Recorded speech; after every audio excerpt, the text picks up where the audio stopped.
महामंडळातर्फे 12वी पाणी पुरवठा योजनेअंतर्गत खोनी ते फॉस्टेट नाका बीजे मेन पाईपलाईन सर्व्हिस रोडचे कॉन्क्रिटीकरण तसेच काकोळे गावाजवळ नवीन पुलाच्या बांधकाम कायदेश देण्यात आले असून काम सध्या प्रगतीपथावर आहे।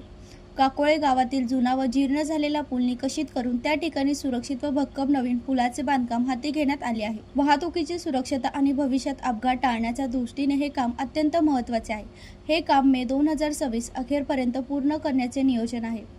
बांधकामादरम्यान ग्रामस्थांच्या ये-जा करण्यासाठी हॉटेल अप्रतिमच्या बाजूने तात्पुरता पर्यायी रस्ता उपलब्ध करून देण्यात आला आहे। आज प्रत्यक्ष घटनास्थळी भेट देऊन कामाचा सविस्तर आढावा घेतला।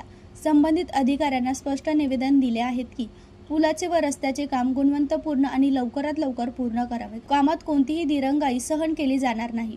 यावेळी कल्याण पूर्वेचे आमदार सुलभाताई गणपत गायकवाड, महामंडळाचे उपअभियंता सुधीर कुंभार, औदुंबर अल्लाट, सहाय्यक अभियंता निलेश भोपळे, गणेश जंगल, गणेश वेताळ, सरपंच सुरेखा देवीदास गायकर, पोलीस पाटील सूर्यकांत पाटील, उपसरपंच नरेश गायकर, माजी सरपंच संतोष गायकर, माजी उपसरपंच आत्माराम बापू गायकर तसेच समस्त ग्रामस्थ मंडळ काकोळे गाव उपस्थित होते। सूरज मिलीमणी, जनशक्ती, कल्याण।